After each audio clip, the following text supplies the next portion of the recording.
वो माहिती राहूया.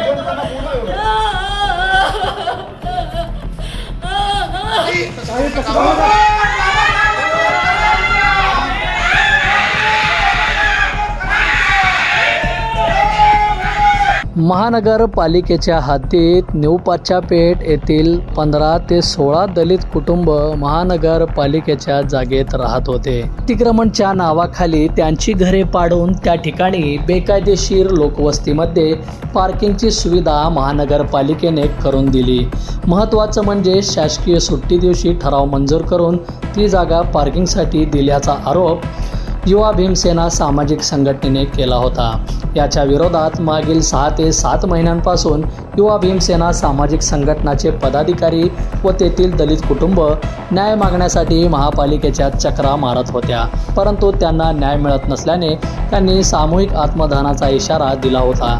आज रोजी महापालिकेत पार्किंगसाठी दिलेला राखीव ठराव रद्द करा या मागणीकरिता दलित कुटुंबाने अंगावर पेट्रोल ओतून सामूहिक आत्मदहनाचा प्रयत्न केला. यावेळी एकच खळबळ उडाली. वेळेवर सुरक्षा रक्षकांनी व पोलीस कर्मचाऱ्यांनी हस्तक्षेप केल्याने मोठं अनर्थ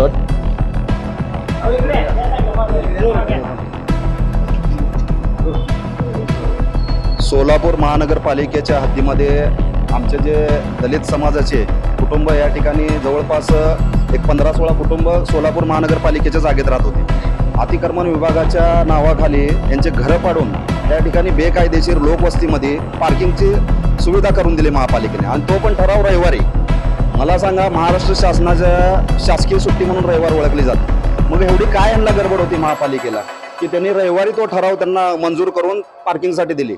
आणि तिथं सार्वजनिक शौचालयावर कब्जा करून तो आम्ही वारंवार यांना सांगतोय की लोक गरीब आहे, अत्यंत यांना घरं द्या, घरं निवारा महत्वाचा. आम्ही फुकट मागत नाही. सोलापूर महानगरपालिकेला भाडे तत्वावर आम्ही घरं मागतोय, परंतु गेल्या 7 महिन्यापासून आम्ही फिरतोय या भूमी मालमत्तेना अतिक्रमण तिकडून इकडं यांची कोण दागच घ्यायला तयार नाही.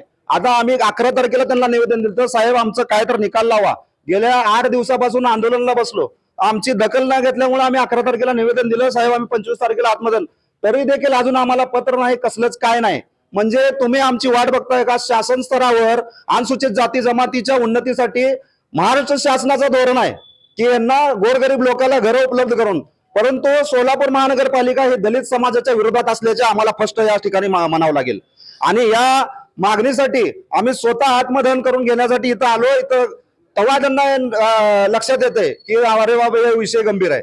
मग एवढ्या दिवस सोलापूर महानगरपालिका काय झोपली होती का, हा आमचा प्रश्न आहे.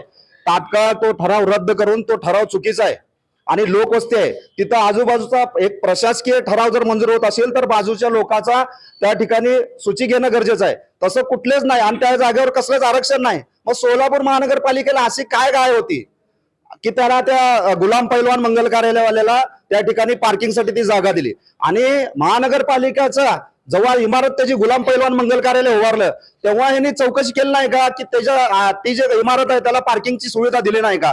मग हे सगळ्या गोष्टी पैसेवाल्याला एक कायदा आणि गरीबाला एक कायदा असं म्हणावं लागेल.